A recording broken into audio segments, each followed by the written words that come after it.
Hey y'all, I'm Parker, And I'm Dre. and this is the Disney Cellar, which, if you saw our last episodes, you'll know we're breaking down our entire collection week by week. And this week is Disney Animator's collection dolls. Now, these were first imagined to be the official exclusive doll line of the Disney Store and were intended to celebrate the art of classic animation. The original series were designed and sketched by artists Glenn Keane and Mark Henn, whose drawings then became the basis for the CGI models, which were then used to produce the dolls. And who were Glenn Keane and Mark Henn, you ask? I am so glad that you did. You're welcome. Okay, well, Keane and Henn were both animators and later directors for the Walt Disney Company, serving 38 years and 43 years respectively. And both Disney legends, excuse you?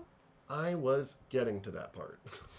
Okay, well, so Keane began as an animator at Disney, assisting in the drawing of Bernard and Penny in the original Rescuers, before moving on to Elliot in Pete's Dragon, and then the climactic bear fight at the end of Fox and the Hound, before then animating Professor Ratigan, who is the villain of The Great Mouse Detective. Such an underrated classic and villain. Yeah, we really need Ratigan at Oogie Boogie Bash next year. Oh my gosh, It would be the best. it would be amazing. Okay, well, after that, he was selected by the directors of The Little Mermaid to work alongside another animator. Hint, hint, it's Hen. Spoiler alert, Sorry. but right, to animate Ariel. And then after that, he was supervising animator on the title characters for Beauty and the Beast and Aladdin, Pocahontas, Tarzan, and then eventually he animated John Silver from Treasure Planet. Another underrated classic and villain. Okay, whether or not John Silver is a villain is up for debate. No, he is. Okay, well, eventually all of that led Keane to the director's chair of Tangled, though I don't think it was called that just yet. But sadly, he had to step away from the project due to health concerns in 2008. He stayed on as executive producer and did receive an animating director credit, though. Cool. Yeah. But after all of that, he actually stepped away from the Disney company altogether to pursue other opportunities in animation, before finally he won an award for Best Animated Short Film at the 90th Oscars in 2018 for the Kobe Bryant short film Dear Basketball. R.I.P. Kobe.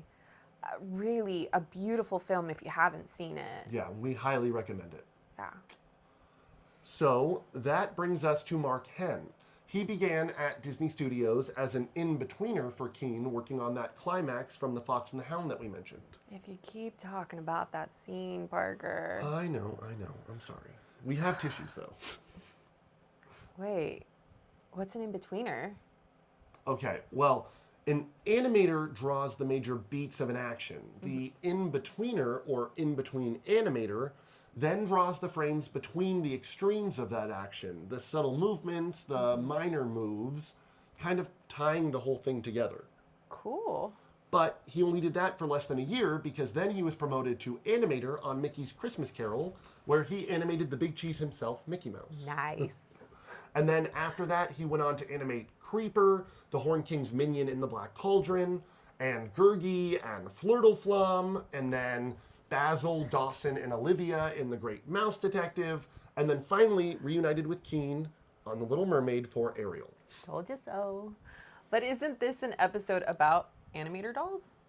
We're getting to that. Okay, so then he did Bernard and Miss Bianca in Rescuers Down Under, and then he landed a supervising animator role for Belle in Beauty and the Beast, which, remember, I mentioned Keane was as well.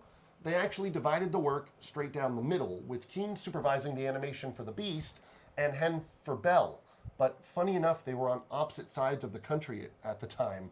Keane was based in LA and Hen in Orlando, so they decided whoever character was more dominant in that scene, that animator would take over the lead, animating their character first, and then just rough sketching or scribbling the other. And then after they were done, they'd swap scenes. I will play the Wrap It Up music on you, Parker. Okay. So after that, Hen, now the go-to guy for Disney princesses, got the offer to animate Jasmine for Aladdin, whose design he based on his younger sister Beth, and then took a brief break to animate older Simba in The Lion King, before moving on to Pocahontas and Mulan, And then he moved back to Los Angeles, where he worked on Home on the Range and Meet the Robinsons. And then he did Tiana in Princess and the Frog, of course. And then he worked as an animation consultant on Frozen, Big Hero 6, Wreck-It Ralph 2. Good Lord. And that's it? Not quite. His last major project was the traditional animation sequences in Moana, including Maui's super cool tattoos. And then he officially retired in December of 2023. And that's it. And that's it. Finally. All right. Now, can we please talk about the actual dolls, on an episode about Disney Animator dolls? We had to get through the Disney Animator part first. Yeah. Like we said, the Animator dolls were developed by the Disney Store. They wanted a line of dolls that were toddler versions of the Disney princesses, which Keen and Hen loved, as most of them had never been animated in that way. So, Series 1. Series 1 consisted of the original 10 members of the Disney franchise. They also released a special edition Merida at the end of the series. Which I think coincided with the theatrical release of Brave at the time. I think so. Anyway, these dolls feature collector boxes with concept art and sketches of each character and some of their friends. But my favorite part is a brief animator artist biography on the back. Very cool. Each princess also includes an adorable plush pal to wear on their wrist. Very cute. Well, as we know from our VHS episode, Disney does love a good re-release. Yes, they do. 2013, Series 2 dropped, and this time inducting Merida as an official member. So 11 dolls total, but also Anna and Elsa released at this time as special editions. Series 2, however, did not include their plush pals, sadly, but the dolls' dresses were redesigned and most changed altogether. Like Belle, she upgraded her provincial farm town chic to an iconic yellow ball gown. Series 2 boxes also feature the Disney Store logo in the upper right-hand corner, as well as a partially colorized sketch of each princess on the cover. But still, of course, that artist biography is printed on the back. Yes. Then came Series 3 in 2014, which also saw the return of the plush pals. And those remain to this day. Disney even expanded the line to include more than just princesses. Now we also have our Disney princes, like Aladdin and Kristoff. Wait, is Kristoff technically a prince? Of course he is. He's married to Anna, a princess. Oh. They also included a fan favorites like Lilo, Boo, and Tinkerbell. But design-wise, the collectible boxes for this series are very similar to Series 2. Yes. Finally, now I believe we're on to Series 4, which have these beautifully designed collector's boxes and feature a lot more color than the rest.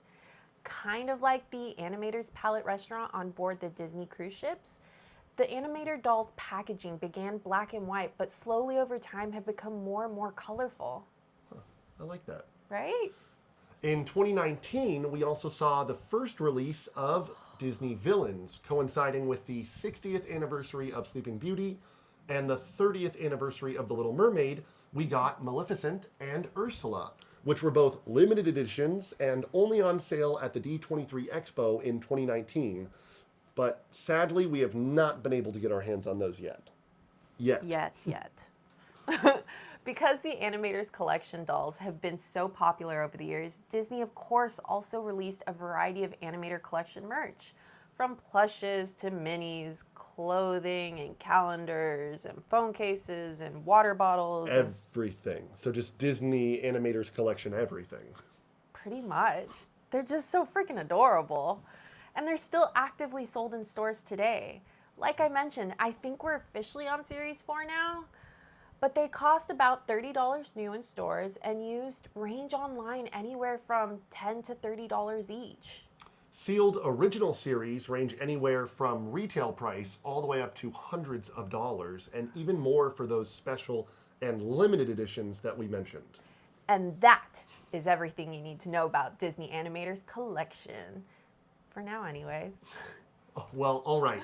Now you know. If you have any questions, comments, or just interesting tidbits, please feel free, as always, to drop a comment down below. And if you're interested in hearing more about all things Disney collectibles, please follow and subscribe.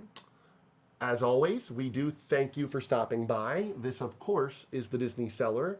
I'm Parker. And I'm Dre. And we hope you have a magical day.